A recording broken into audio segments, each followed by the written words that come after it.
Mungkin sering kita dengar teman-teman, kakak tuh yakin banget, nggak kurang kalian dalam baca Alkitab tuh nggak kurang, kakak yakin banget. Ya, dalam hal baca Alkitab kalian udah pasti rutin dan setiap hari, benar nggak? Nah, seringkali yang menjadi masalah itu bukan hanya sekedar membaca teman-teman. Kalau teman-teman hanya sekedar membaca, ya, ketika teman-teman menghadapi pergumulan, firman yang kamu baca tuh tidak hidup. Emang buku itu hidup? Ya kan? Buku itu benda mati. Alkitab itu benda mati teman-teman. Ya, Alkitab itu benda mati. Gak ada bedanya kamu baca Alkitab sama baca novel, sama baca komik, sama baca manga. Gak ada bedanya. Tapi kenapa Alkitab itu bisa dikatakan hidup? Firman Tuhan bisa dikatakan hidup. Kenapa? Ada yang bisa jawab? Maju ke depan. Oke? Ada yang bisa jawab? Maju ke depan. Ayo. Dengan cepat. Ada yang bisa jawab? Maju ke depan. Yuk. Kenapa firman Tuhan dikatakan hidup? Biar kita mengerti teman-teman. Ya, jadi ketika kita baca firman Tuhan, kita bukan sekedar baca lagi. Gitu dia. Kalau kata Alkitab, selain kamu baca, kamu harus renungkan. Kapan itu direnungkan? Siang dan malam. Artinya tiap hari kamu renungkan. Oke, setelah kamu renungkan, kamu ngapain? Lakukan. Itu dia, ketika firman Tuhan kamu baca, kamu renungkan, dan kamu lakukan. Itulah yang membedakan Alkitab dengan buku-buku lain. Alkitab firman Tuhan itu menjadi hidup ketika kita lakukan. Amin. Makanya judul hari ini kakak membawakan mengenai tetaplah percaya. Kamu pikir enak percaya? Teman-teman, kakak mau bilang, percaya itu bukan muncul pada saat keadaan baik-baik saja. Tidak. Percaya itu muncul ketika keadaan sedang dalam tekanan. Benar gak? Ada lagu ini berkata, ada yang tahu gak? Ku tetap percaya walau kita lihat jalan di depanku. Ya kan? Ku tetap percaya walaupun aku tidak melihat jalan yang ada di depanku. Lalu dia bilang, tak pernah ku ragu. Ku tetap menyembah. Apapun yang terjadi di dalam hidupku, tak pernah ku ragu. Perhatikan. Dan ku tetap percaya.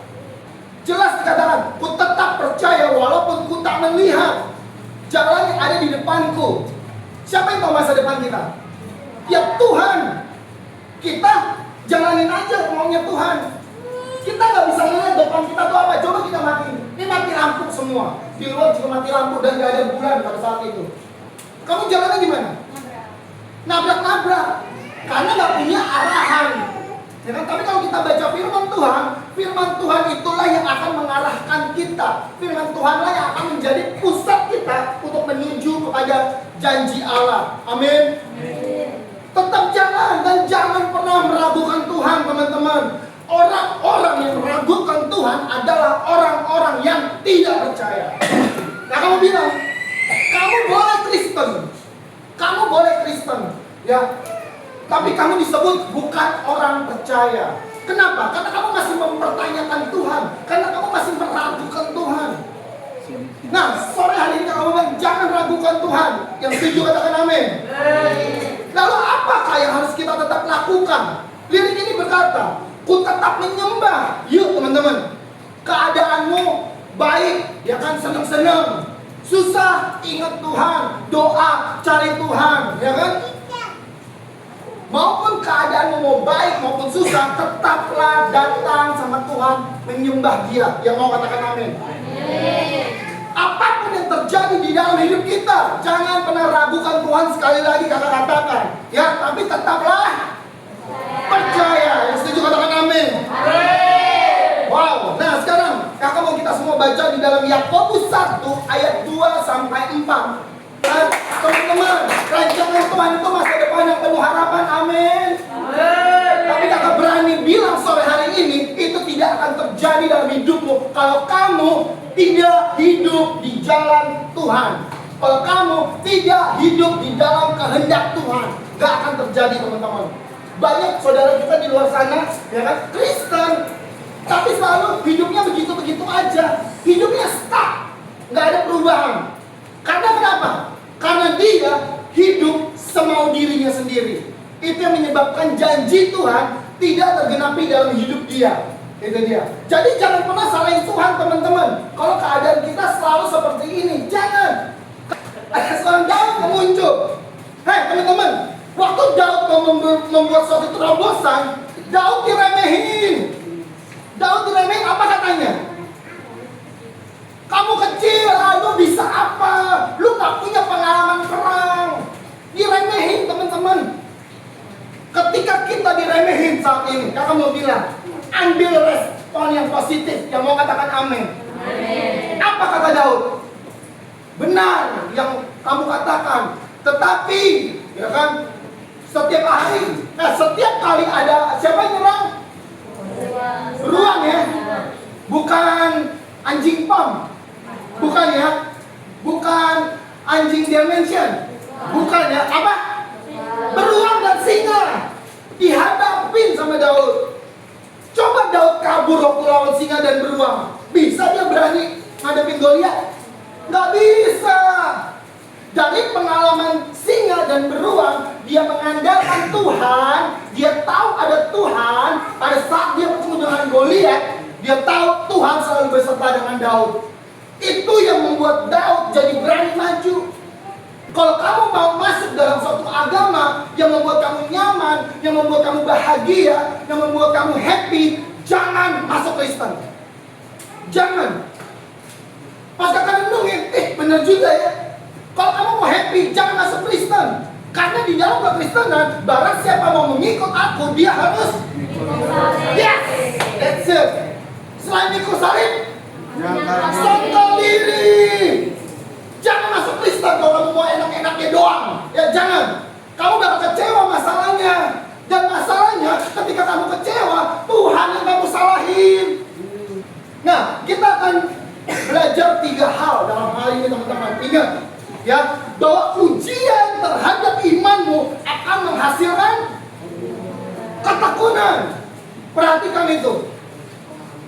Ya, lalu kemudian, dan biarkan ketekunan itu memperoleh buah yang matang, supaya kamu menjadi sempurna dan utuh dan tak berkekurangan suatu apapun. Amin. Amin. Ada 3 pelajaran yang mau kita bahas pada sore hari ini. Yang pertama, badai bukan berarti Tuhan meninggalkan kita. Yang setuju katakan amin. Amin. Jadi setiap persoalan yang ada di dalam hidupmu bukan artinya kamu jauh dari Tuhan atau Tuhan meninggalkan kamu, bukan. Ya. Oleh sebab itu gini teman-teman. Tuhan, kakak mau bilang sama teman-teman ya, Tuhan menerima kita apa adanya. Amin. Setuju ya? Setuju ya? Tapi kakak juga mau bilang kebenarannya.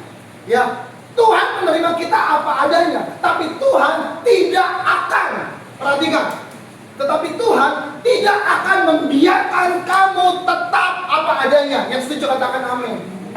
Ya, perhatikan murid-murid Yesus menjadi penjala ikan, ketemu Yesus menjadi penjala manusia.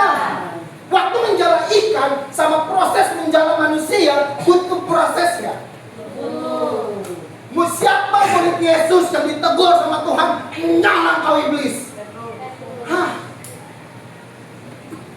Puji Tuhan Pak Gideon, aku yakin gak pernah tuh ngomong sama kalian, nyala kau setan, bener gak?